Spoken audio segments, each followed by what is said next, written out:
how did you decide to write Jay and Silent Bob's blueprint for destroying everything? Something with y'all. I was on Twitter and somebody sent this. Is there a Turco here? The hand went up in the back, right? So Bucky Turco wrote, "Tonight I'm going to a very fancy place to hear Jay and Silent Bob discuss things." And he's fucking right. This is fancy. Series of childish cum jokes. Yeah, they're fun, and then they're great for a bathroom read and a chuckle. I'm like, can you believe they want to blow up the Death Star with a bucket of cum? but it's more for hoots and giggles. It came out of it's for a good cause, you know. It's the idea of, we were working on the podcast on Jay and Silent Bob Gold. We were doing a Q&A version of the episode where people got to ask questions.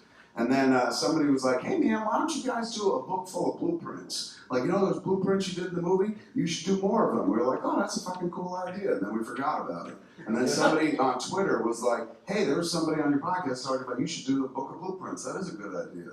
And he pointed out to me, and I was just like, what do you want me to do about it? And he was just like, we should do that. I was like, you should do that. How about first you change, you do something, I'll put my name on it. And so he went off and wrote a bunch of jokes and whatnot, and he brought them to me, and I was like, well, let me add a few comedy jokes in here. And then we handed it on to our friend Steve Stark, a Canadian animating friend who had animated a movie for Jason last year called Jay and Silent Bob's Super Groovy cartoon movie that we toured around and stuff. Gave it to Steve, and he just started drawing like crazy. So at the end of the day, I was just tickled, you know, because he pursued it. It was something he went after. It was a project in sobriety that never would have happened if it was the old knuckleheaded version of himself.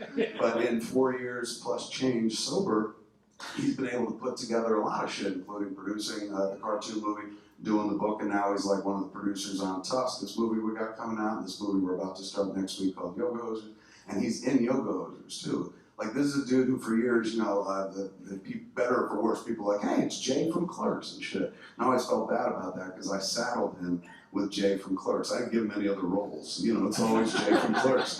So the Yoga Hosers, I think I figured out a role for him where people would stop saying, oh, you're Jay from Clerks, and being like, you were in that Yoga Hosers movie. And it involves a lot of fucking makeup and stuff, so I'm tickled about that. But all that came from his sobriety, came from the podcast and whatnot. The podcast is not preachy, you know, when we talk about, like, we don't sit there and be like, everyone should be sober like him. You know, it's for him. Like, in the podcast, he's completely sober, I'm generally always baked.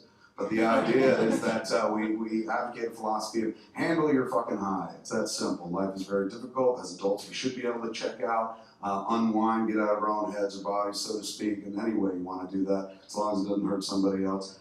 If you can do that and put together the work day the next day and be responsible and all that, God bless. We should be allowed to do that. But if you're like this fucking knucklehead and you know, let your poison bleed over into the lives of everybody else and whatnot, maybe it's time to put it down and shit. So it's ironic because we wind up doing the show in bars all the time. You know, people in the audience going, good for you!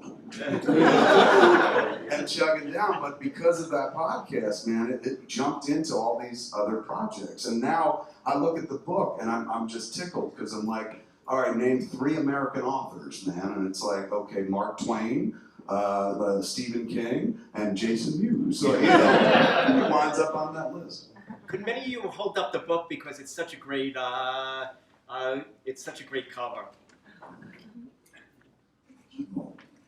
Long time ago, right? The picture that... Yeah, that picture was taken in 1997. We both look thinner and younger. It's like, hey kids, remember these kids?